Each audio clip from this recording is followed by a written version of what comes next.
سبحان اللہ. میں کیسے چپ کر سکتا ہوں؟ تو اس لیے سرکار دو عالم صلی اللہ علیہ وسلم کا یہ دل ہے.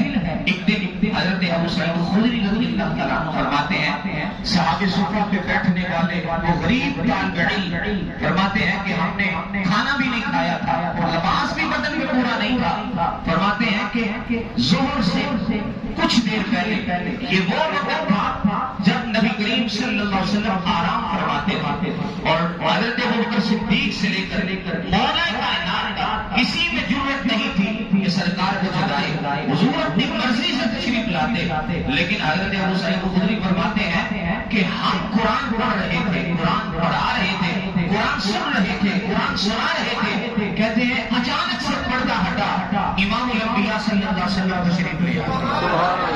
تو کہتے ہیں ہم نے قرآن بند کر کے نہ چہرہ دعا کی تلاوت شروع کر دی. سرکار تشریف لائے, سرکار نے فرمایا صحابہ کیا کر رہے تھے؟ یا رسول اللہ آپ تو جانتے ہم کیا کر رہے تھے. سرکار نے فرمایا نہیں بتا تو صحیح کیا کر رہے تھے. عرض کی یا رسول اللہ صلی اللہ علیہ وسلم آپ کا فرمان ہے خیرکم من تعلم القرآن وعلمہ, قرآن پڑھو اور پڑھاؤ, قرآن سیکھو اور سکھاؤ. تم میں سے بہترین شخص وہ ہے.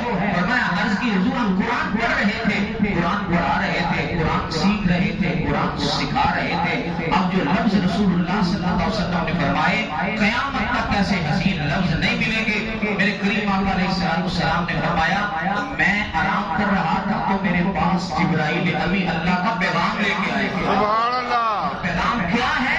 خالق کائنات نے فرماتا ہے محبوب ذرا اٹھ تو صحیح, مسجد میں جا تو صحیح, ذرا دیکھ تو صحیح تیرے غلام کیا کر رہے ہیں. سبحان اللہ. تیرے غلام کیا کر رہے ہیں کہ رب کائنات فرشتوں میں بیٹھ کر فخر کر رہا ہے. سبحان اللہ. سرکار نے جو لفظ فرمائے حضور نے فرمایا کہ خدا کا شکر ہے میری امت میں کوئی ایسی جماعت بھی ہے کہ جس کے بارے میں رب مجھے فرماتا ہے محبوب جا کے ان میں بیٹھ جائے. سبحان اللہ.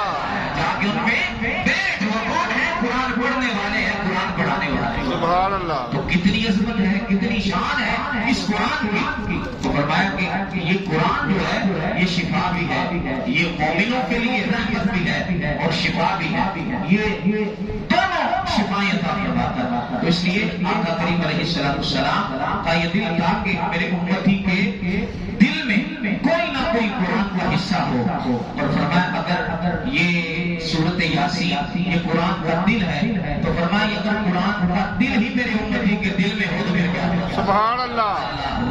اور پھر یہ ایسی شان والا ہے, ایسی عظمت والا قرآن ہے کہ مولا کائنات شیر خدا کردہ بندہ حضور کریم فرماتے ہیں کہ نبی کریم صلی اللہ علیہ وسلم قرب قیامت کا ذکر فرما رہے تھے. ذکر کرتے ہوئے سرکار نے فرمایا کہ یہ نشانیاں ہیں قرب قیامت میں, یہ علامات ہے, یہ ہوگا. تو ہم نے عرض کی یا رسول اللہ صلی اللہ علیہ وسلم پھر ان فتنوں سے بچنے کا حل کیا ہے؟ تو نبی کریم صلی اللہ علیہ وسلم نے فرمایا اس سے بچنے کا حل یہ ہے کہ تم قرآن کے ساتھ جڑ جاؤ.